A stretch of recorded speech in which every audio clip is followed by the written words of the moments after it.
Assalamualaikum warahmatullahi wabarakatuh. Perkenalkan, nama saya Prilja Wendiardarini, NPM 200826026. Di sini saya akan menjelaskan tentang Central Nervous System, Cerebral Cortex dari Neuroscience and Locomotor. Korteks cerebri terdiri dari kumpulan neuron kompleks padat yang menutupi bagian terluar otak. Terletak tepat di bawah meninges, korteks cerebri terbagi menjadi 4 lobus, yaitu lobus frontal, temporal, parietal, dan occipital, yang dipisahkan oleh sulcus seperti visura sylvian atau sulcus lateral yang membagi lobus temporal dari lobus frontal parietal, sulcus sentral yang memisahkan lobus frontal dan parietal, sulcus parieto-occipital yang membagi parietal dan occipital.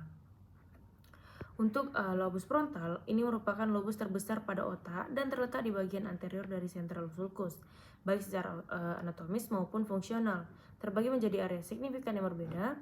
Lobus frontal dorsolateral dibagi menjadi 3 area utama yang meliputi korteks prefrontal, korteks premotor, dan korteks motorik primer. Nah, kerusakan pada salah satu area ini dapat menyebabkan kelemahan dan gangguan pelaksanaan tugas motorik sisi kontralateral dari tubuh. Area inferolateral dari bagian hemisfer dominan atau biasanya sisi kiri. Lobus frontal adalah area bahasa ekspresif atau area Broca, area Brodmann 44 dan 45. Yang kerusakannya akan menghasilkan tipe afasia ekspresif yang tidak lancar. Area lobus frontal lainnya termasuk area orbitofrontal dan area frontal medial terlibat dalam berbagai pemrosesan fungsi yang terlebih tinggi, seperti mengatur emosi, interaksi sosial, dan kepribadian. Lobus frontal sangat penting untuk keputusan yang lebih sulit dan interaksi yang penting untuk perilaku manusia. Lobus yang kedua itu ada lobus temporal. Lobus temporal ini memproses input sensorik menjadi makna turunan seperti untuk retensi emosi, memori visual, dan pemahaman bahasa yang sesuai. Bagian korteks ini berfungsi terutama untuk pendengaran yang terlibat dalam pemrosesan suara. Area Wernicke terletak di gyrus temporal superior dari hemisfer dominan dan mengatur pemahaman bahasa. Lesi yang mengenai gyrus temporal superior akan menyebabkan afasia reseptif. Lobus temporal medial terdiri dari struktur saraf yang penting seperti gyrus parahipokampal, uncus hipokampus, tanduk temporal, dan visura koroid. Lesi di hipokampus dapat menyebabkan amnesia, anterograde, dan ketidakmampuan untuk membuat ingatan baru. Lobus temporal medial adalah area epileptogenik utama otak. Kejang yang berasal dari area ini tidak hanya dapat mempengaruhi emosi tetapi juga dapat mengakibatkan déjà vu atau halusinasi penciuman. Lesi bilateral di amigdala seperti pada encephalitis herpes simplex dapat menyebabkan sindrom Kluver-Bucy. Yang ketiga ada lobus parietal. Lobus ini bertanggung jawab untuk persepsi, sensasi, dan mengintegrasi input sensorik dengan sistem visual. Lobus parietal ini merupakan letak dari korteks somatosensorik primer yang terletak di gyrus postsentral. Nah, posterior dari siklus sentral. Korteks ini bertanggung jawab untuk menerima informasi sensorik kontralateral. Kerusakan pada korteks parietal dominan atau biasanya kiri menyebabkan Gerstmann syndrome. Ciri-ciri sindrom ini antara lain kesulitan menulis atau agrafia, kesulitan matematika atau akalkulia, agnosia jari, dan disorientasi kiri dan kanan. Kerusakan pada lobus parietal non-dominan atau biasanya kanan menyebabkan agnosia sisi kontralateral tubuh, dikenal juga sebagai hapispatial neglect syndrome. Pasien dengan lesi di lobus parietal non-dominan menunjukkan kesulitan dengan perawatan diri seperti berpakaian dan menyisir. Nah, kerusakan bilateral pada area asosiasi visual dari lobus parietal lateral dikenal sebagai sindrom Balin, yang ditandai dengan ketidakmampuan untuk mengontrol pandangan secara sukarela atau ocular apraxia. Ketidakmampuan untuk mengintegrasi komponen pemandang visual atau simultagnosia, dan ketidakmampuan untuk secara akurat meraih objek dengan panduan visual atau optik ataksia. Nah, yang keempat ada lobus occipital. Lobus ini merupakan lobus terkecil di area korteks cerebri. Lobus terdiri terletak di wilayah paling posterior dari otak, bagian posterior lobus parietal, dan lobus temporal. Peran lobus ini adalah pemrosesan visual dan interpretasi. Korteks visual primer adalah area pertama yang menerima informasi visual dari talamus. dan terletak di sekitar sulcus kalkarin.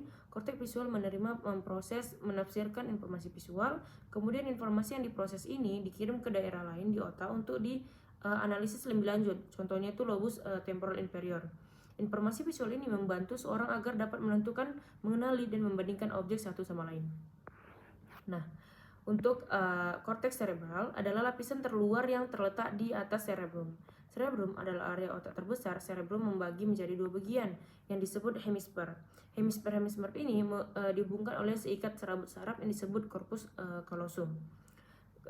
Corpus callosum ini memungkinkan kedua hemisfer untuk berkomunikasi satu sama lain. Nah, materi abu-abu yang terdapat di lapisan telur otak terdiri dari bagian badan sel saraf, termasuk bagian ujung saraf yang disebut dendrit. Dendrit adalah bagian sel saraf penerima pesan kimiawi dari sel lain.